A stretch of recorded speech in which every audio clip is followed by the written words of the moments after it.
हमारे साथ कार्यक्रम में शामिल हो रहे हैं कार्नेलियन एडवाइजर्स से विकास खेमानी साहब। सर, बहुत बहुत स्वागत है आपका। धन्यवाद हमें समय देने के लिए। सबसे पहले आज बड़े लंबे समय बाद एक ढंग ढंग का करेक्शन बाजार में दिख रहा है। तो जैसे आजकल वैसे आदत रही नहीं करेक्शन देखने की, लोगों को थोड़ा दिखता है फिर एकदम से पहले ही दिन क्वेश्चन मार्क आ जाता है, भाई तेजी खत्म तो नहीं होगी। तो जरा आप कॉन्फिडेंस दे दीजिए, गाइडेंस दे दीजिए, बता दीजिए क्या व्यू है इस वक्त बाजार पर। आई थिंक मार्केट का काम तो रोज ऊपर जाना नीचे जाना है। तो जब करेक्शन नहीं आता है तो सब लोग बोलते करेक्शन नहीं आ रहा है और पागलपन चल रहा है, और जब करेक्शन आता है तो लोगों को डर लगने लग जाता है। तो ये तो आई थिंक जहां तक मेरे को मतलब बाजार का सवाल है, मेरे को लगता है कि हेल्दी करेक्शन है। इतना शार्प राइज के बाद में 5-7% का करेक्शन आए तो बहुत अच्छी बात है, जिसमें क्या होता है कि जो वीक प्लेयर होते हैं वो निकल जाते हैं और जो स्ट्रॉन्ग प्लेयर एंट्री मारते हैं। तो I am not worried. Markets I think overall right trajectory है। कॉर्पोरेट अर्निंग ग्रोथ है, जो लास्ट क्वार्टर भी अच्छा था। इस क्वार्टर में जो अभी तक रुझान आए हैं और जो आने वाले हैं, सब ठीक ठाक ही लग रहे हैं। लिक्विडिटी साइकिल ठीक है। सो ऐसा कोई बाजार में चिंता का विषय नहीं है। और इलेक्शन की जो एक वरी थी कुछ समय पहले, वो भी शायद अभी तक तो पीछे ही है। तो आई थिंक जहां से आप फंडामेंटल देखिए, लिक्विडिटी देखिए, किसी भी लिहाज से देखिए, तो मार्केट काफी पोजीशन अच्छी पोजीशन में है। 5 से 7% करेक्शन आना जायज भी और आना भी चाहिए।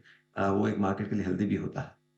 तो हेल्दी करेक्शन है, लेकिन चूंकि अब बजट भी सामने है और जनवरी का महीना आमतौर पर यह माना जाता है कि थोड़ा ठंडा रहता है। क्या मौके हैं बजट से पहले पैसा लगाने के? देखिए, बजट इस बार कोई ऐसा, पहली बात तो आप पिछले 5 साल से देखेंगे तो बजट 5-7 साल से जब से मोदी साहब आए हैं, बजट का कोई अहमियत धीरे धीरे कम ही हो गया है, क्योंकि बजट में ऐसे कोई बहुत बड़े अनाउंसमेंट्स आते नहीं है। तो और इस बार तो बजट वैसे भी वोट ऑन अकाउंट होना चाहिए, तो इसलिए वहां से उसमें भी कोई बहुत ज्यादा बड़ी मैं उम्मीद नहीं रखता हूँ कि इसमें कुछ ऐसे बड़े बहुत फेरफार हो जाएंगे। और हाँ, और जहां तक इन्वेस्टमेंट्स की बात है कि सेम चीजें हैं। जो अगर आपको बाजार पे 3 से 5 साल 10 साल का व्यू है तो इन्वेस्ट करते रहिए। वही सेम जो भारत के की ग्रोथ ड्राइवर्स है, चाहे वो बैंकिंग फाइनेंशियल सर्विसेज हो, चाहे वो मैन्युफैक्चरिंग हो, चाहे आईटी सर्विसेज हो, चाहे इंफ्रास्ट्रक्चर का सेगमेंट हो, सब में एक बहुत बड़े बड़े पैमाने पे अपॉर्चुनिटीज हैं। और मेरे को लगता है कि करेक्शन आए और हो सकता है 2-5% का करेक्शन और आ जाए, तो वो एक अच्छा मौका है पैसा लगाने के लिए। क्योंकि मैं मानता हूँ कि ये साल में फॉरेनर्स से बहुत पैसा आएगा। जैसे जैसे एफओएमसी ने रेट काटने की बात की है, तो तीन तीन रेट काटने की बात की है, तो वो एक पैसा आने की काफी अच्छी इंडिकेशन है। तो अगर हम और लिक्विडिटी देखेंगे बैक्ड बाय अर्निंग ग्रोथ, तो मार्केट ठीक ही रहना चाहिए। के तो ये आपके लिए मार्केट लॉन्ग टर्म के लिहाज से ठीक है, चाहे बजट हो, एंट्रीम हो या पूरा बजट, उसके बावजूद बाजार में तेजी तो रहती है। अब एक और सवाल, ये लोग अब से लेकर थोड़ा इलेक्शन तक का भी एक व्यू बनाना चाहते हैं और पूरे साल भर के लिए भी, कि इसके लिहाज से इन्वेस्टर्स को क्या पोजिशनिंग की जाए। तो वहाँ पर आप राय दें अपनी। क्या बने रहें या इस तरह के थोड़े से बढ़िया तेजी के माहौल में लाइफ हाई के आसपास हैं, सारे इंडेक्स चल रहे हैं, तो थोड़ा प्रॉफिट बुक कर लिया जाए इन बड़ी इवेंट्स के पहले? जी, मेरा ईमानदारी से बोलूंगा कि मेरा कोई व्यू नहीं है यहाँ तक, और मेरे पास कोई ऐसा तरीका नहीं कि मैं बता दूं यहाँ से इलेक्शन तक कैसे मार्केट चलेगा।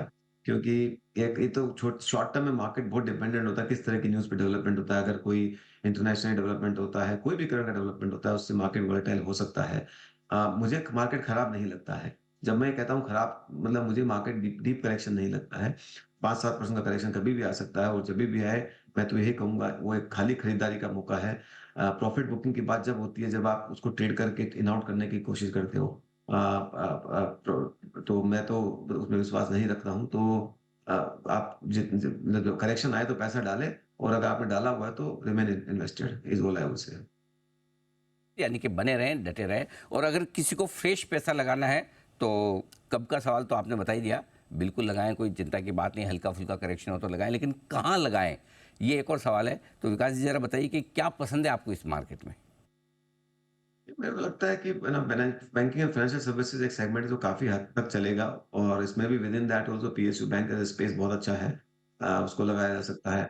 अच्छी क्वालिटी के एनबीएफसी और बैंक्स सब अच्छे चलेंगे, क्योंकि सबका आप देखेंगे तो क्रेडिट ग्रोथ अच्छा आ रहा है, प्रॉफिटेबिलिटी ग्रोथ अच्छी आ रही है, और बहुत ज्यादा महंगे वैल्यूएशंस नहीं है हमारे हिसाब से।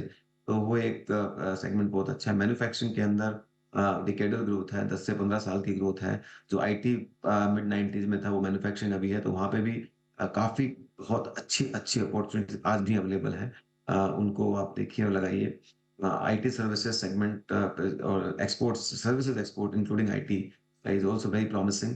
एक आप देखेंगे तो पिछले वर्ष माहौल बना हुआ था, आईटी अच्छा नहीं कर रहा है, आईटी अच्छा नहीं करेगा, पर आप देखिए it has done very well and हमारा कन्विक्शन हमारा इस पे रहा हमेशा रहा है कि ये एक स्ट्रक्चरल स्टोरी है, यहाँ से भी बहुत पैसा बनेगा।